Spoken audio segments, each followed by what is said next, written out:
Steven "tWitch" Boss, known for his energetic dance style and infectious personality, left an indelible mark on both the dance world and the entertainment industry at large. His tragic death in 2022 sent shockwaves through the global community, with fans, friends, and family mourning his passing. However, the aftermath of his death has sparked controversy, particularly with the release of a memoir by his widow, Allison Holker. Connie Boss Alexander, Steven's mother, recently expressed her displeasure with the way Holker has portrayed their relationship and Steven's legacy in her book, claiming that the memoir is denigrating her son's memory. The tension between Holker and Boss's family is not a recent development but appears to have intensified following the release of Holker's memoir.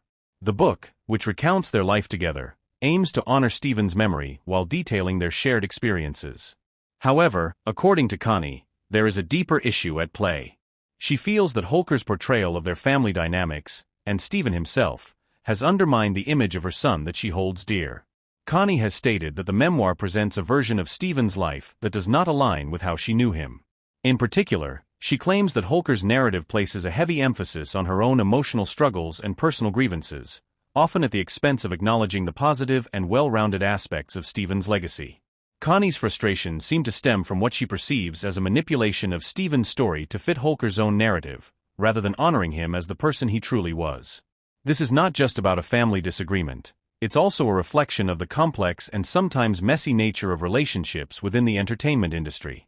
In the public eye, figures like Steven and Allison are often viewed as perfect partners with an idealized love story. Yet, behind closed doors, their personal lives may not always mirror the image presented to the public. Connie's objections are rooted in what she believes is an inaccurate representation of Steven's relationship with his family and his legacy. She seems to feel that Holker is more focused on promoting her own grief and struggles than ensuring Steven's memory is preserved in a way that reflects his full character, achievements, and the positive influence he had on others. At the heart of this controversy is a deeper issue that often emerges after the death of a public figure: the battle over who controls the narrative. With Steven's passing, both his family and Holker have a vested interest in how his life is remembered. For Connie, who had a direct and lifelong relationship with her son, the desire to protect his legacy is deeply personal. She may feel that Holker, despite her own grief, doesn't fully understand or respect the complexities of their family's history and their son's journey. Holker, for her part, has expressed her love and admiration for Steven in numerous public statements and appearances, framing their relationship as one of deep connection and mutual support. However, the memoir suggests a different dimension, one in which Holker appears to focus more on her personal pain, grief, and the struggles she faced after his death. While it is not unusual for people to process grief in different ways, Connie's concern seems to be that Holker's book casts a shadow over Steven's more vibrant and positive qualities, especially the way he touched lives through his work in dance and his role in popular culture. The idea of denigrating Steven's legacy is central to Connie's critique of the book.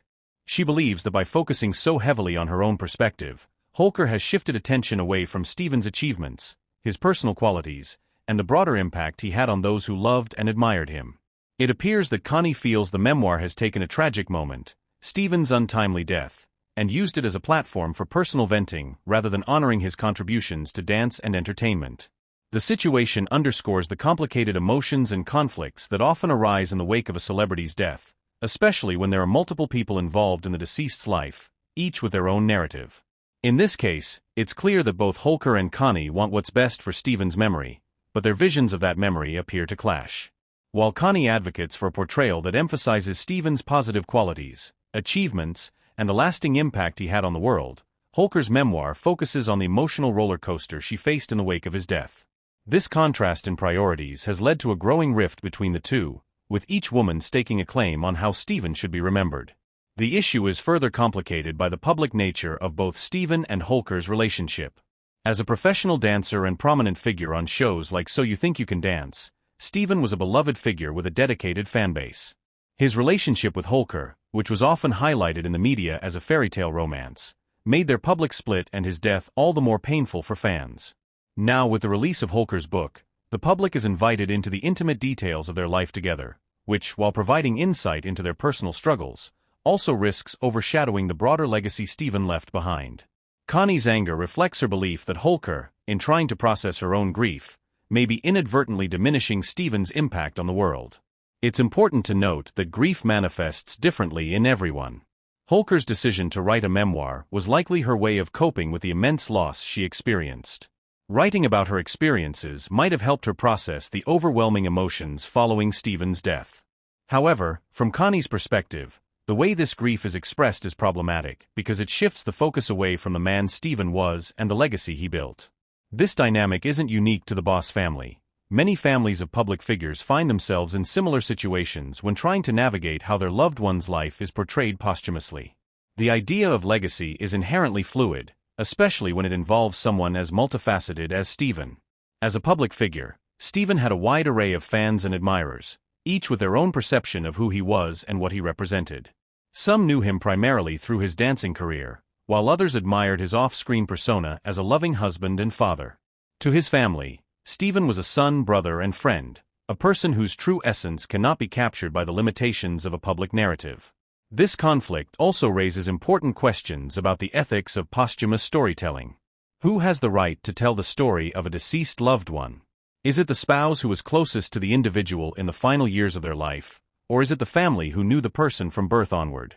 The tension between Holker's perspective and Connie's feelings about her son's legacy highlights the challenges that arise when multiple people feel entitled to shape a person's posthumous identity.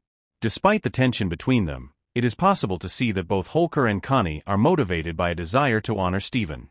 Holker's memoir, though controversial, is her way of paying tribute to the man she loved and processing the grief she felt after losing him. Connie's anger, on the other hand, comes from a place of